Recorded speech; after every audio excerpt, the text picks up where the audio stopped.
les platicamos de las partículas subatómicas que nos recuerdan que somos polvo de estrellas. Más de 100 obras del célebre fotógrafo David LaChapelle se presentan en el Palacio de Minería. Tenemos todos los detalles. Rafael García Villegas, qué gusto estar contigo y con todo nuestro público ya hacia el final de la semana. Así es, mi querida Laura Barrera, amigos del auditorio, bienvenidos. Además, en el preámbulo del Día de las Madres. Claro que sí. Ya se han de estar preparando los festejos. Sí, a conmemorar este importantísimo día para los mexicanos. Hola, Laura Regis, en la traducción de lenguas de seña mexicana. Y sin más preámbulo, vamos a dar paso a la información que hemos preparado para todos ustedes. Y justo vamos a iniciar celebrando, pero la poesía que nace en el estómago de las ballenas. Por su obra El estómago de las ballenas, el escritor Ángel Vargas recibió el Premio Bellas Artes de Poesía Aguascalientes 2024. Este libro aborda el preocupante cambio climático mediante un profundo manejo del lenguaje, un registro original y un uso afinado de la ironía. Es un libro que especula, digamos, que tiene los brazos metidos un poco en la ciencia ficción, pero al mismo tiempo en la realidad más evidente, ¿no? del planeta, que tiene que ver justamente con el cambio climático, con el efecto del ser humano en la naturaleza. Entonces es una especulación en realidad fundamentada en el conocimiento científico, en la realidad del planeta Tierra. El estómago de las ballenas en realidad es un libro que comenzó a surgir hace varios años y que tiene poemas que datan del 2017. Vargas sabe que en la literatura no hay temas prohibidos y partió de ese ideal para abordar la forma en la que los seres humanos se vinculan con la naturaleza y la crisis climática. Asegura que deben verse a los artistas como gente de carne y hueso, menos iluminados y más humanos. Creo que hay una idea un poco, distorsionada sobre los artistas, quizá, sobre todo con los poetas, que tiene que ver con una mirada un tanto decimonónica, ¿no? Un tanto romántica en el sentido histórico, de que los artistas son personas aisladas de la humanidad, básicamente, que se retiran a escribir, que se retiran a crear sus obras. Y me parece que eso es cada vez menos verdadero, ¿no? Me parece que la creación tiene mucho que ver con lo social. El estómago de las ballenas será publicado en los próximos meses en colaboración con el Instituto Nacional de Bellas Artes, el Fondo de Cultura Económica y el Instituto Cultural de Aguascalientes. Con información de Karen Rivera, Noticias 22. Los Churubusco estrenan imagen en el ciberespacio. Vamos a descubrir qué novedades tiene su plataforma digital. Estudio Churubusco ha rediseñado su página web, un proyecto donde se refleja la historia y tradición en la industria del cine, con una vista vanguardista en el presente, pero mirando hacia el futuro. Justamente la renovación del sitio web va de la mano con varios de los nuevos servicios, colaboraciones y proyectos que se llevan a cabo, que se están implementando en Estudios Churubusco. Nos posiciona a los Estudios Churubusco pues como ese referente, ¿no? Que sigue siendo en México, en Latinoamérica y pues también de alguna manera mundial, ¿no? Por todas las producciones internacionales que llegan también aquí. El principal objetivo de este rediseño es ser un sitio amigable para navegar, un sitio que se alinea a las tendencias en cuanto a diseño y a los servicios que ofrece a nivel mundial. Como referencia, ¿no? Digamos, en cuanto a los servicios que damos a nivel mundial, ¿no? Cómo este diseño de este sitio web podía justamente ser atractivo, de una navegación sencilla y sobre todo que comparta y que muestre pues esta nueva imagen. Te puedes suscribir a un newsletter, que eso también es algo importante. Nos interesaba conectarnos también, que el sitio web fuera una forma de conectarnos con nuestros posibles clientes o bien pues con todas las personas que se puedan interesar en lo que hay en la industria y que nosotros les podemos compartir. En esta nueva actualización hay un mapa virtual, con el cual podrás conocer a través de la pantalla los servicios, foros y su distribución en los estudios Churubusco.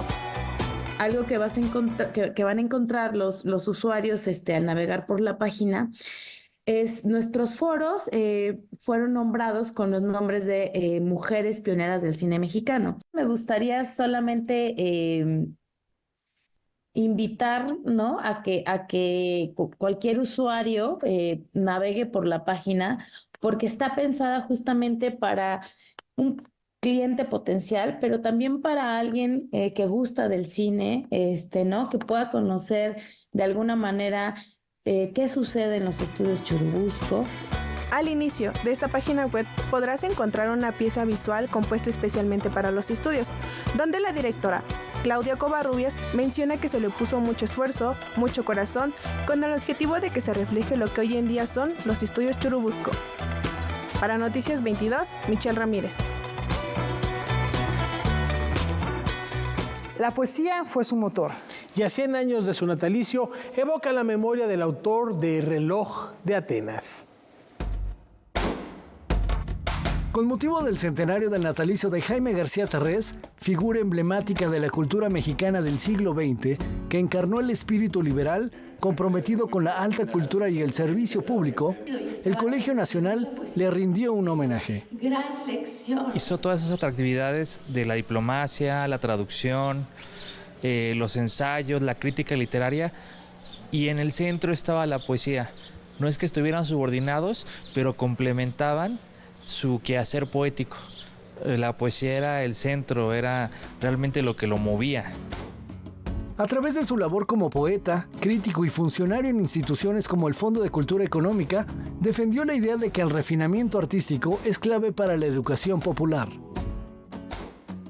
El Fondo de Cultura estuvo como director y realmente hizo una labor muy interesante, sacó nuevos libros en la colección de letras mexicanas. También algo bien interesante que no sabe mucho es que le interesaban mucho temas científicos, no solo de humanidades, historia, literatura, que era su fuerte, también derecho un poco, aunque él lo relegó. Él es de formación abogado y en el fondo publica textos de divulgación científica. Su vida estuvo dedicada a la plena difusión de la literatura mundial y de México. Sus escritos abarcan desde la crítica literaria hasta la poesía, donde mostró una sensibilidad estoica y cosmopolita. Yo creo que ahí tienen varias preocupaciones. Hay una parte que se da más con el poema lírico, otra que es sobre la poesía política, la poesía cívica, que no ha sido como tan recuperado. También tiene piezas algo experimentales. Tiene un poema fabuloso que se llama Carne de Dios, que es en torno a una experiencia con los hongos, y es un poema en prosa, casi poema versicular. Él tiene una experiencia con los hongos y a partir de ahí escribe un poema. Desde su rol como director de la revista de la Universidad de México hasta su labor como embajador en Grecia, defendió la importancia de la cultura y el arte como pilares de la civilización, abogando por un espacio propicio para el florecimiento cultural. Yo creo que su generación, que también está, por ejemplo, Jaime Sabines, Rosario Castellanos y otros más, yo creo que él es de los centrales. Creo yo un poco olvidado porque José Emilio Pacheco decía, el gran promotor cultural de las letras mexicanas tristemente no se promovió a sí mismo. Y eso, digamos, ahí tenemos una deuda. Jaime, yo creo que no. Noticias 22, Óscar Cortés. Y no lo habría hecho de la manera... Estas pequeñas partículas subatómicas nos lo confirman. Somos polvo de estrellas y una parte de este misterioso universo. En este momento, mientras usted está observando la televisión, millones de neutrinos atraviesan toda materia, incluyendo su cuerpo, sin que lo notemos. Difíciles de detectar, casi fantasmales, no obstante, son fundamentales para el estudio del universo. ¿Acaso corremos peligro? Julieta Fierro, astrónoma, divulgadora de la ciencia y miembro de la Academia Mexicana de la Lengua, nos habla de esta partícula, que es la segunda más abundante del universo. Los neutrinos son partículas subatómicas. A veces pueden ser ondas y a veces partículas. Es como una moneda, si yo lanzo en el aire y está dando vueltas, pues es águila y sol mientras está dando vueltas. hasta que no la freno no sé qué es. Ese es el mundo de la mecánica cuántica. Además, estas partículas cambian de identidad. La astrónoma comenta que los neutrinos viajan casi a la velocidad de la luz, lo que permite analizar el universo, entre otros motivos, porque los campos magnéticos del cosmos no alteran su velocidad. Sin embargo, verlos resulta casi imposible porque su interacción con la materia es mínima. ¿Pero por qué insistimos en estudiarlas? Porque como atraviesan todo y son muy difíciles de detectar, pues atraviesan el Sol y entonces hemos podido analizar cómo es el interior del Sol, porque el Sol no es transparente. Y podemos descubrir cómo son las orillas de los hoyos negros. Y lo que queremos hacer es conocer mejor el origen del universo. La científica menciona que existen varios laboratorios para detectar a los neutrinos. Hay uno, por ejemplo, que está en el Polo Sur, que se llama Ice Cube, como cubo de hielo, pero bueno, tiene 1 kilómetro de profundidad y de diámetro. Y allá hicieron unos tubos, perforaron unos tubos con agua caliente, es lo bueno del hielo que se funde, y metieron detectores de luz a más de 1 kilómetro de profundidad. Ahí no llega nada de luz del Sol. Y se hicieron así para frenar todas estas partículas que llegan del espacio, los rayos cósmicos. Y entonces cuando un neutrino interactúa con un átomo, se hace como una estela de luz. Gracias a la astrofísica de los neutrinos, se puede investigar qué sucede más allá de la superficie, volver al origen y conocer más acerca del infinito e impresionante universo. Para Noticias 22, Diana Obispo. Actor imprescindible del cine mexicano. Este hijo desobediente también fue un gran caudillo.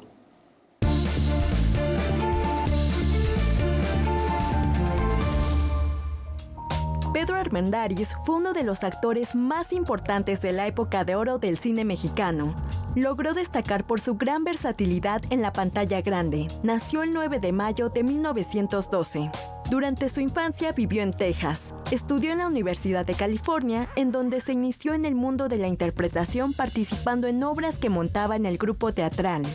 A su regreso a México, la fortuna tocó a su puerta cuando el director Miguel Zacarías lo descubrió recitando escenas de Hamlet de William Shakespeare, lo que lo llevó a su debut en el cine con María Elena en 1935. Pero sin duda, su encuentro con Emilio "el Indio" Fernández catapultó su carrera al estrellato. El actor y director empezaron a colaborar en numerosas y exitosas películas como Soy puro mexicano, Flor Silvestre, María Candelaria, La Perla y Enamorada. Pedro Armendáriz desarrolló una inconfundible personalidad cinematográfica de fuertes rasgos nacionalistas.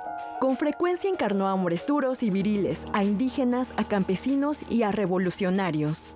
A finales de los 40 dio el salto a Hollywood de la mano del mismísimo John Ford, quien requirió los servicios de Armendáriz para los filmes El Fugitivo de 1947 y Fort Apache de 1948. Entre los numerosos reconocimientos internacionales que recibió, destacan el Ariel, otorgado por la Academia de Ciencias y Artes Cinematográficas de México en 1948 y 1953, la Palma de Oro en Cannes en 1946 y el León de Oro de la Bienal de Venecia en 1947. El icónico actor mexicano, conocido por su distinguido bigote y profunda mirada, se quitó la vida a los 51 años el 18 de junio de 1963, en un hospital de la Universidad de California en Los Ángeles, aquejado por un cáncer de estómago. Con una chispa que encendía la pantalla y un talento que reflejaba en cada actuación, Pedro Armendáriz dejó una huella imborrable en la historia del cine. Para Noticias 22, Diana Obispo.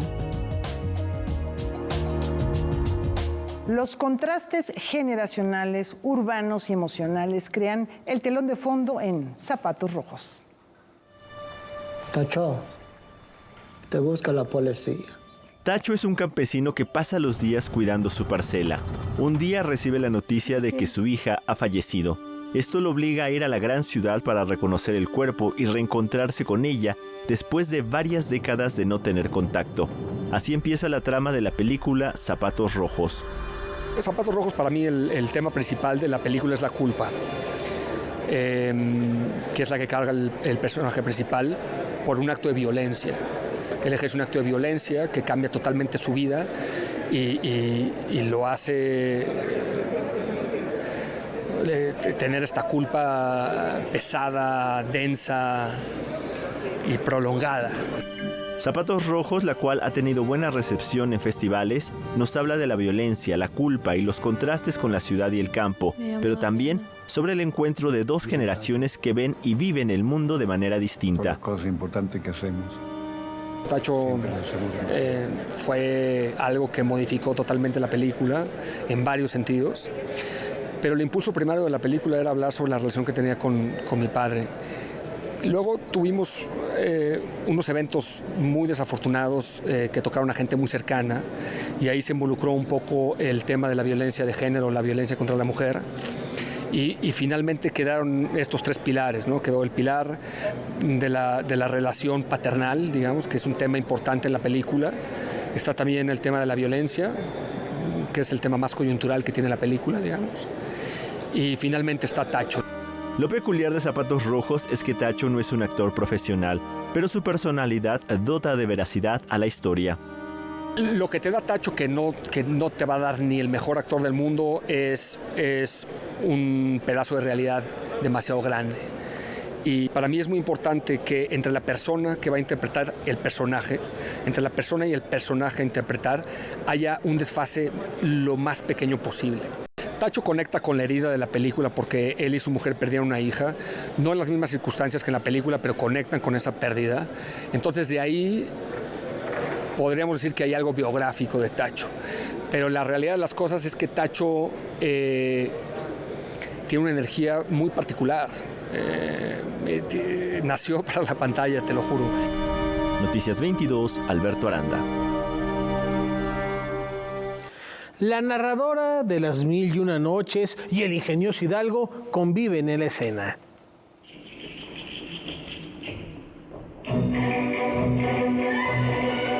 De Moscú a La Mancha en 1605 con Don Quijote. Pasando 1001 noches con Sherezada, llega al Teatro Centenario en Coyoacán el Russian State Ballet, dirigido por Blancheslav Kordev.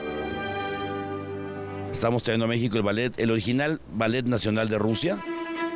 Con una escenografía ambientada en los siglos XVI y XVII, trajes inspirados también en la época de Don Quijote, 21 bailarines en escena y música de Rimsky-Korsakov. Se lleva a cabo una gira de las obras El Quijote y Sherezada, con 20 presentaciones en diferentes recintos de la Ciudad de México y el resto del país.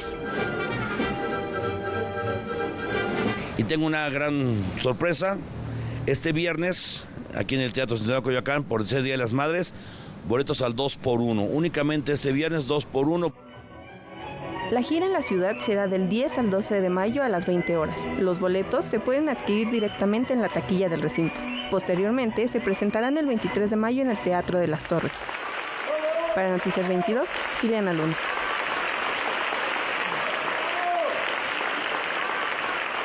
Ardillas y avellanas invaden el domo digital del Papalote.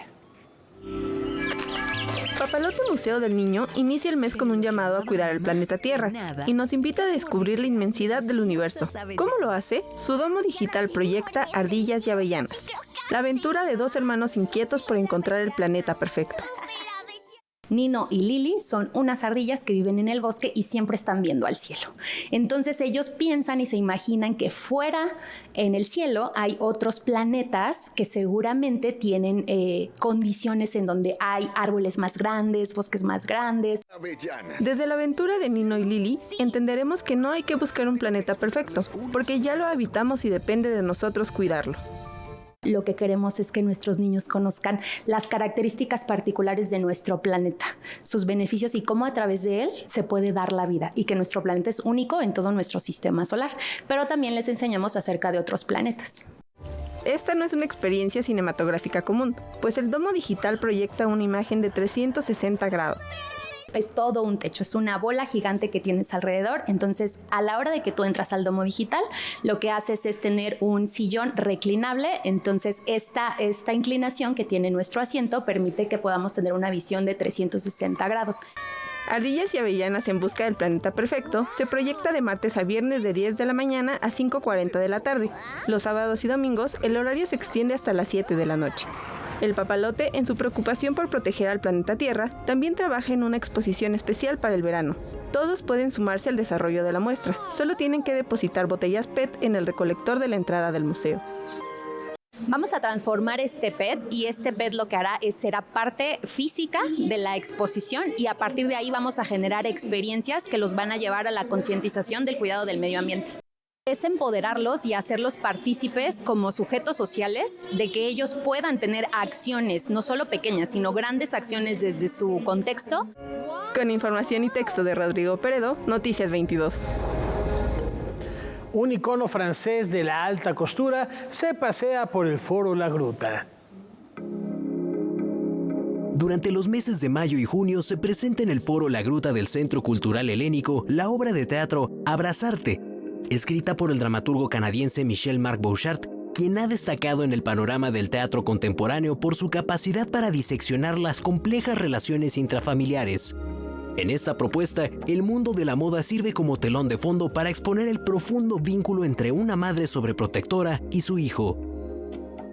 Lo que hace Bouchard de manera increíble es ir develando las capas de esta relación y de todas las relaciones para darnos a entender que no siempre la verdad está tan visible. La historia gira en torno a la relación amorosa y a la vez violenta entre Beatriz y su hijo Hugo, quien a pesar de la reticencia de su madre, sueña con ser diseñador de modas, inspirado por el ícono francés de la alta costura Yves Saint Laurent.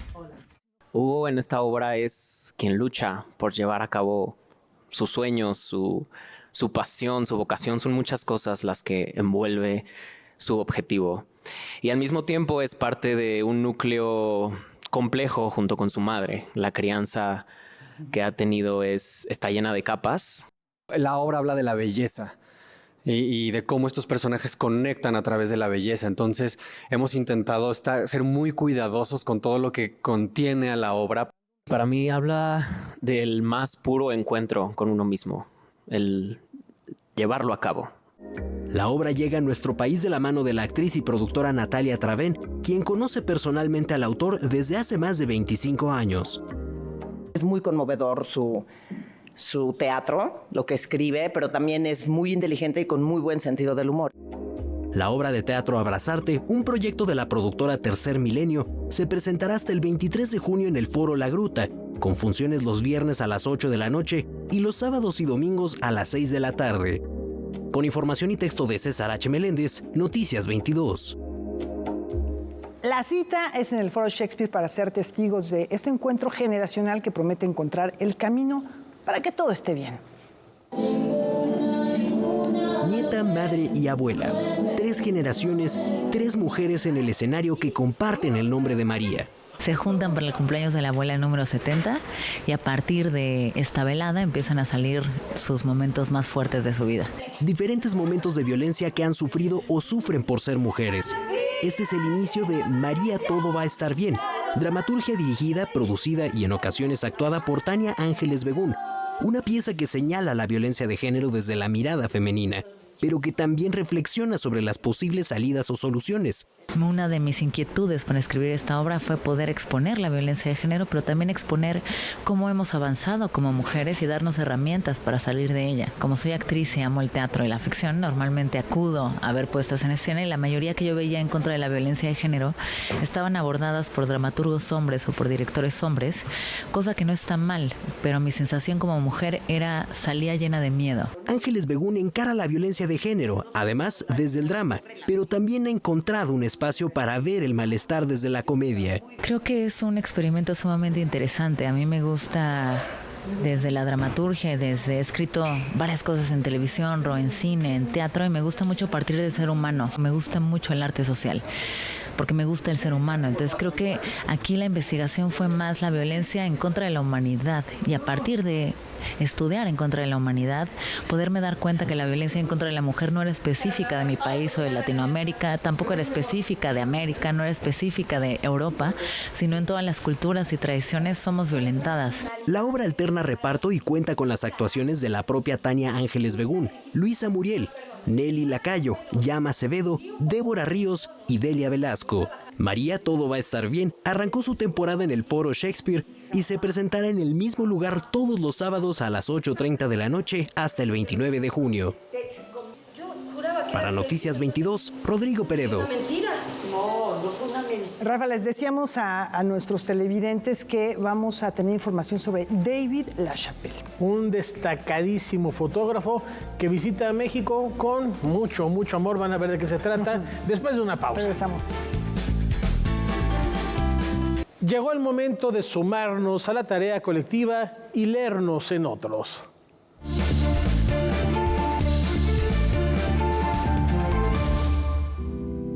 El verso es la unidad de un poema. En la prosa, esa función la desempeña el párrafo. Por eso no deja de darle vueltas a un párrafo hasta que está satisfecho con el resultado.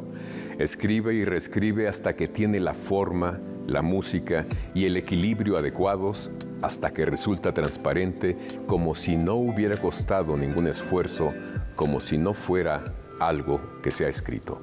Un párrafo puede llevarte un día entero de trabajo, o medio día, o una hora, o 3 días, como le confesó al periodista Michael Wood.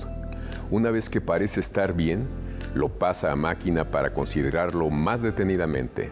Eso significa que durante el proceso de escritura de cada libro hay un manuscrito y una transcripción a máquina en curso. Así nació Brooklyn Follies, un libro sobre la familia, el amor, la ciudad, la esperanza, los sueños de infancia, la felicidad, esa gozosa obligación que muchas veces olvidamos. Siempre que leo un libro de Paul Auster, estoy seguro que es su mejor libro.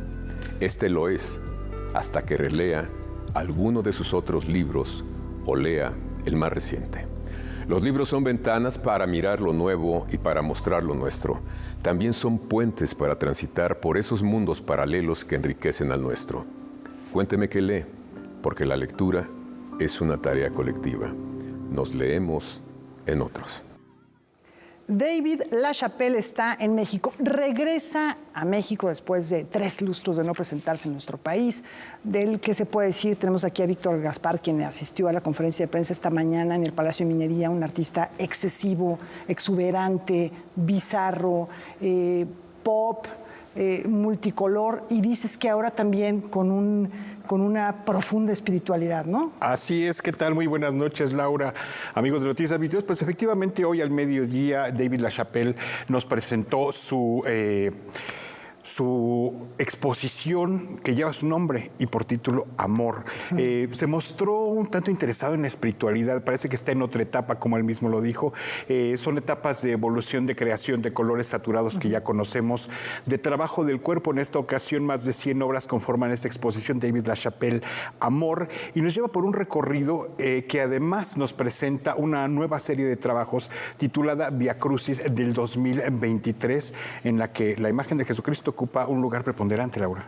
Hoy, bueno, él siempre ha dicho que Miguel Ángel Buonarroti es una de sus grandes inspiraciones. Yo creo que sí. Fíjate que durante la oportunidad que tuvimos de hacer en el recorrido para prensa, pudimos ver esta cercanía, desde luego, con esos colores saturados que nos sugieren al mundo de la moda, desde luego de la publicidad, sin duda, pero por otro lado también una cercanía muy directa con la pintura, y también pudimos ver una construcción del cuerpo que es particular, la presencia de esta pintura, incluso algunas alusiones a pintores clásicos. Pero ¿qué les parece si vemos primeramente la concepción que tiene David LaChapelle de esta fotografía? Te vi que tenías un... I strive to make images that I want to share with people. For me, the magic of art is communicating and touching someone. So for me, the joy is having something in my head, an idea, an image, and then touching the person, the viewer, without words and communicating with them. You know, to me, there's that magic in there. And if I stay true to that intention, that I don't think about like trying to surprise people or style or those things. I just think about what it is I want to say and be true to myself and true to my ideas at this moment in time in my life. Bueno, ya vimos algunas imágenes cristológicas que hablan de esta etapa que mencionaba Víctor, en la cual se está sumergiendo, pues seguramente en un momento diferente de su vida. Tiene 61 años, David LaChapelle, este fotógrafo norteamericano bastante conocido en el mundo de la publicidad. De hecho, también hay en esta muestra imágenes de íconos pops que van desde Britney Spears hasta David Bowie. Y por otro lado, también alusiones, como ya mencionabas, crísticas. Hay que insistir en el hecho de que se mostró muy interesado en esta cuestión de introspección, en la fotografía como experiencia de vida y en la construcción también del cuerpo. Vamos a ver esta opinión que tiene sobre la Biblia y la concepción de la imagen relacionada precisamente con la figura de Jesucristo.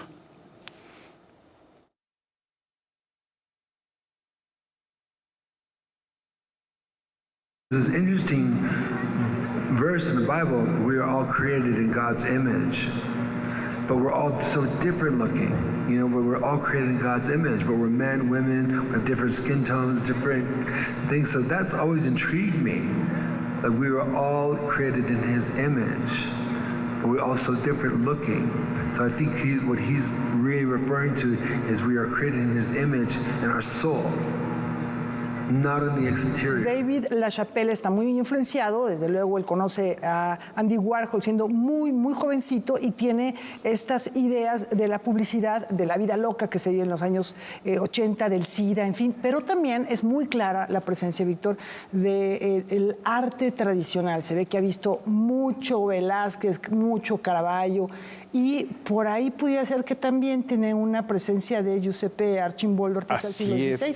Hay una serie en particular que tuvimos la oportunidad de ver, cuyos colores saturados y composición de elementos naturales nos recuerdan, al menos así a golpe de mero espectador, las figuras de Giuseppe Arcimboldo, precisamente estos retratos que aluden a esta es la serie que estamos viendo en este momento. Sí, que las figuras van más allá solamente de la representación. Una naturaleza, realista, una saturación, pero a la vez un contraste con un ambiente oscuro de flores que no sugieren un retrato como en el caso de Arcimboldo, pero que sí nos podría sugerir un tanto la paleta. Ahora estamos viendo estas imágenes de Arcimboldo que de alguna manera antropomorfizan al ser humano a través de estas alusiones, de estos elementos naturales como flores, frutos, vegetales, y que pareciera ser que hay un diálogo interesante. Y fíjate que hay otro diálogo, y no se los vamos a mostrar para provocarlos y que vayan a la exposición,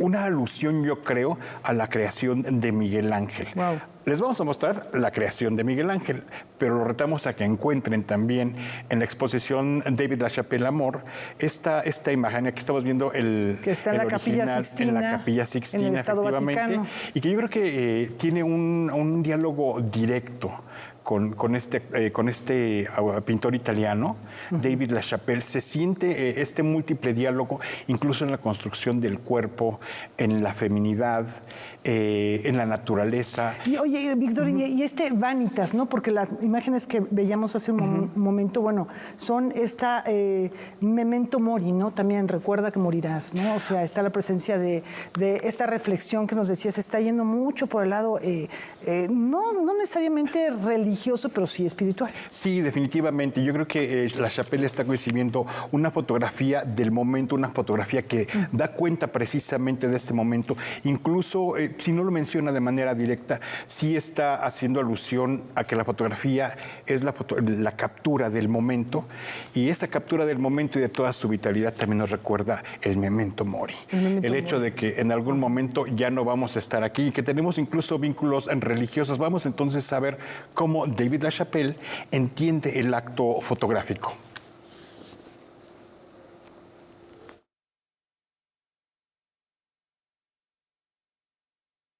Some are escapist and just purely just beauty. Some are just humor, levity. Some of them are just ideas about the world we live in today with the refineries. Some of them, the pop stars, it's just, you know, beautiful images of the figure, of the body. Some of them they all have different, each picture tells a different story, there's a different purpose. Some of them are very deep, and some of them are very, you know, have much more depth. And some of them are much lighter, like ourselves. Some days we're joking around and silly with our friends, and some days we want to, you know, we're very thoughtful and we're very deep. Bueno, ahí vemos una fotografía completamente construida, completamente artificial, pero con la que Víctor, él también deja ahí algunos comentarios sociales, comentarios políticos, críticas a la sexualidad, críticas a esta vanidad que mencionábamos. Yo creo que en LaChapelle también se reúnen dos aspectos muy interesantes de la cultura actual, que es por un lado la cultura pop, de las grandes figuras del rock, de los grandes modelos, de la moda, pero por otro lado nos está dejando ver un aspecto mucho más profundo de diálogo incluso con tradiciones pictóricas, con emociones humanas. Él insistió en esta parte espiritual de vínculo, incluso de divinidad, y es curioso ver cómo busca, creo que nos está ofreciendo una perspectiva un tanto diferente, una etapa diferente de un creador que creo que es bastante conocido, pero si usted no lo conoce, ahí en la pantalla tiene su sitio web y desde luego también la referencia para que visite la muestra a partir del próximo 11 de mayo,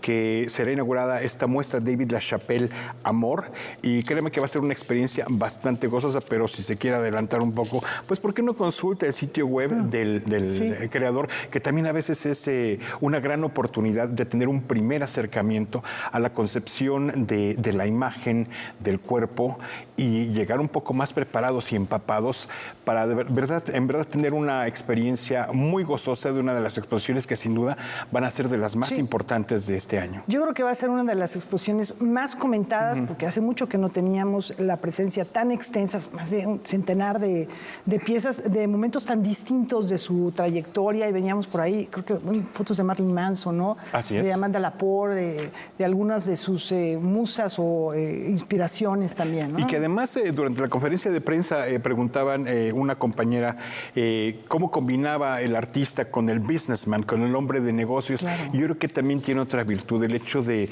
hablarnos desde la cultura pop, desde la cultura actual, desde las inquietudes humanas, pero también con un diálogo de tradición que incluye desde luego la pintura y también estos aspectos religiosos como la figura crística. No muchos artistas hacen este imbricamiento, ¿no? de la cultura, de lo de hoy, lo cotidiano, lo que está latiendo, con la posibilidad de vincularlo con la historia del arte. Me llama la atención porque creo que es un acto de madurez que hemos visto en otros artistas, este giro hacia la introspección.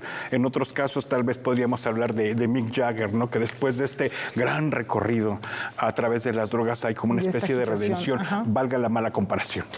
Pero ahí está. ¿Qué te parece, Rafa? ¿Cómo lo ves? Me parece provocativo no solo David LaChapelle, porque es un hombre multifacético, no solo es fotógrafo, es director de escena, es un hombre que sabe comunicar más allá de la imagen. Y la provocación que hace Víctor me parece muy interesante. Habrá que irlo a buscar esa referencia a la creación de Miguel Ángel para ver dónde está, y ya luego la platicamos, porque vamos a buscar a David LaChapelle para tener un tete-a-tete con él, a ver qué más nos platica. Gracias, Víctor, estaremos al pendiente de esa futura conversación. Y por lo pronto, con una trayectoria ininterrumpida, su vida la ha consagrado a la danza, como coreógrafa y bailarina, ha desafiado inclusive las fronteras.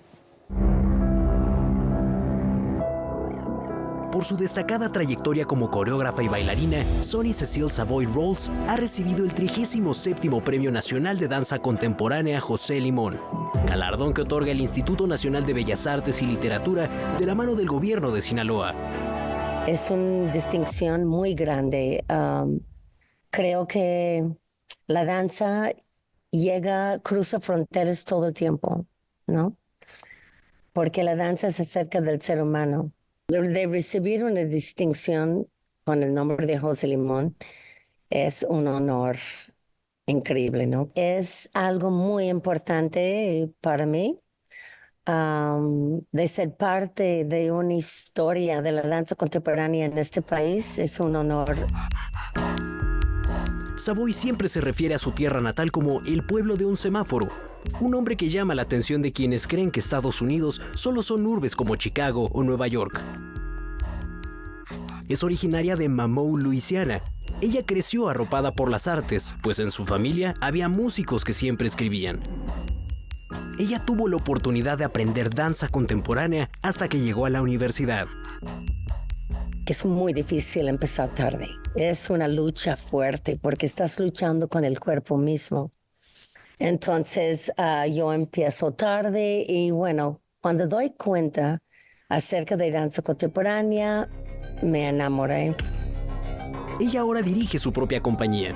En nuestro país, es también directora de la Compañía Nacional de Danza Contemporánea de la Facultad de Artes Escénicas, donde también es docente y a su vez da clases en el Tecnológico de Monterrey.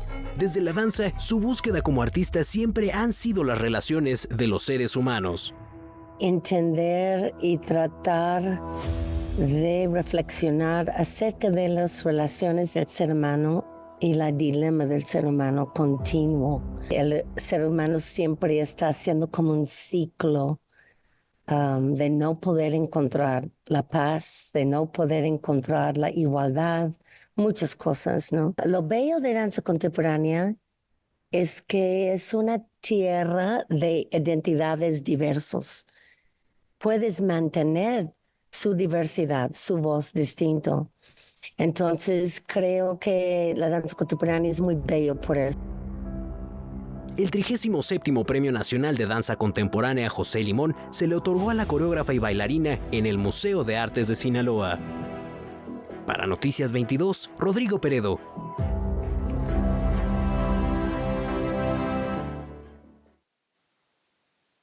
Universo tan complejo como fascinante. Vean por qué.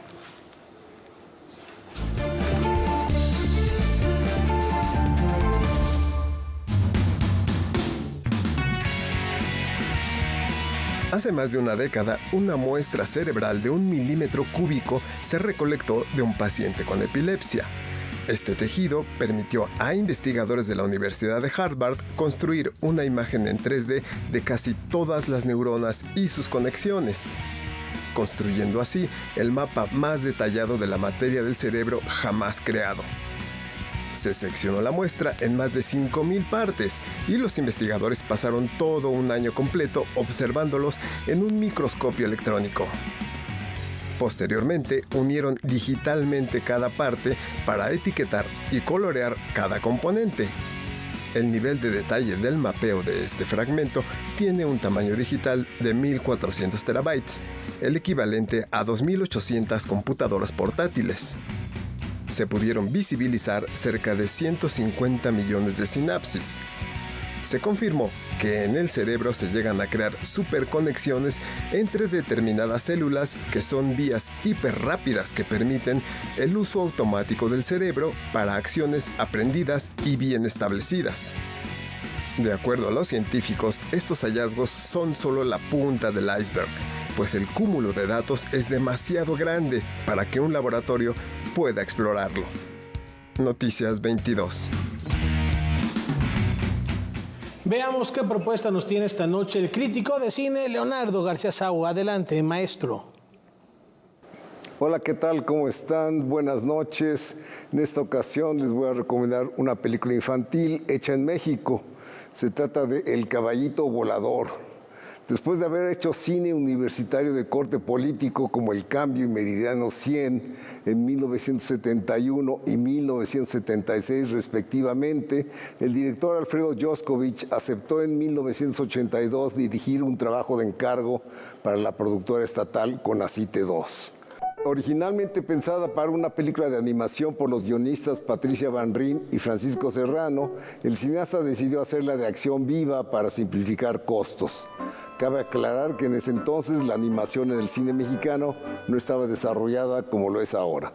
La intención del proyecto era interesar al público infantil en temas asociados con las mitologías mexicanas, en contraste con las grandes producciones hollywoodenses. Es un enfrentamiento entre niños buenos y adultos villanos, en el que abundan elementos del folclore nacional. Por cierto, las exageradas actuaciones de Sergio Bustamante y Sergio Jiménez como los segundos son lo más divertido de la película. El Caballito Volador obtuvo en 1983 el premio Ariel a la mejor música de fondo debida a Rafael Elizondo y se exhibe hoy, jueves 9 de mayo, aquí mismo por el canal 22, después del programa Pantalla de Cristal. Yo me despido, la próxima semana les traeré noticias del Festival de Cannes. Nos vemos entonces. Hasta luego.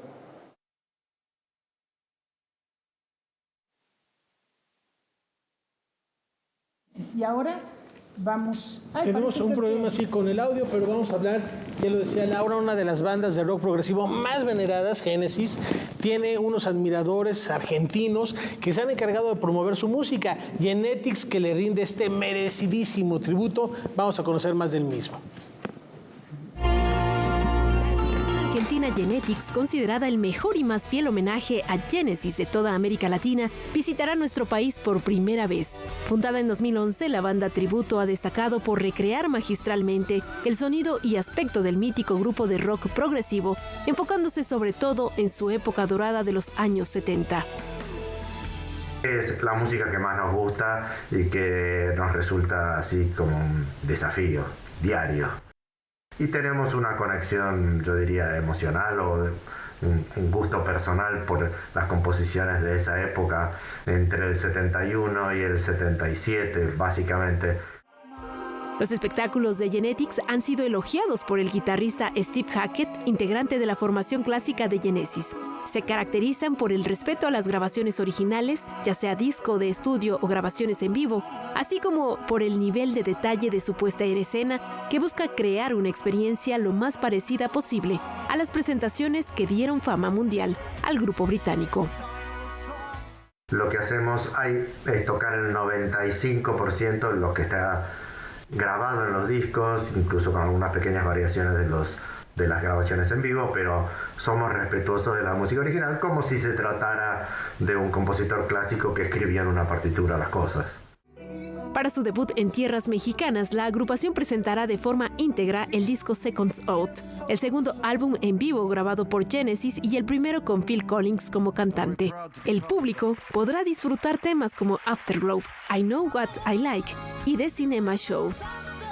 Es un disco que fue muy exitoso en su momento, año 77, y reúne, refleja toda esos primeros 7 años de Genesis, donde hay muchos de los discos anteriores, pero también hay temas de cuando ya Peter Gabriel se fue de la banda. Y siempre tocar 2 discos es un poco corto, así que vamos a agregar alguna otra cosita. Genetics se presentará en el Auditorio BB de la Ciudad de México el viernes 31 de mayo a las 9 de la noche. Los boletos ya están a la venta. Con información y texto de César H. Meléndez, Noticias 22. Exploremos la esencia de nuestro séptimo arte y cómo esto influyó en nuestra historia y viceversa. En el libro El nuevo cine mexicano y la revolución congelada, podrás adentrarte a las entrañas del cine mexicano y el torbellino de cambios políticos en un México de los 70 y cómo afectó a esta industria. El cine mexicano atravesó por una crisis muy importante que tenía como núcleo principal la pérdida de públicos y la dificultad que tenía de acercarse a los públicos jóvenes. El cambio generacional le había ocasionado enormes pérdidas al cine mexicano, tanto en México como en América Latina. Esta historia fue concebida inicialmente para aquellos apasionados por la política y el cine.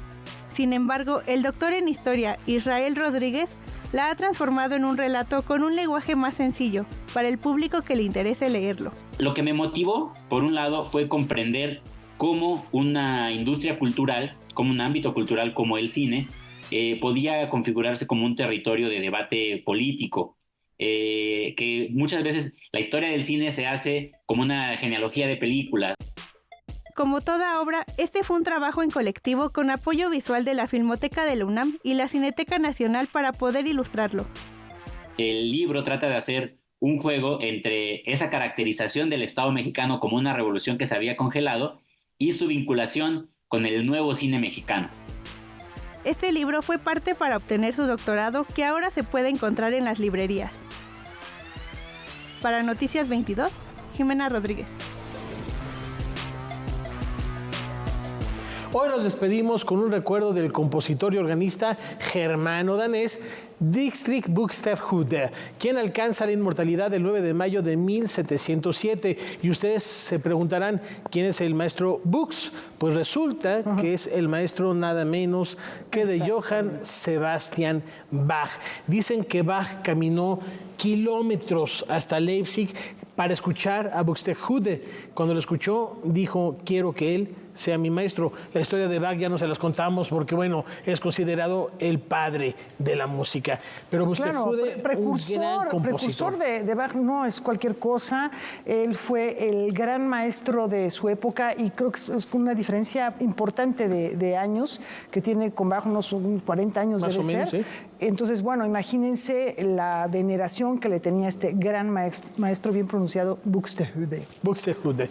Extraordinario organista, estuvo en las principales iglesias de las cortes tocando el órgano, además música vocal, música de cámara y por supuesto cuartetos que trascienden la inmortalidad, y así lo recordamos esta noche.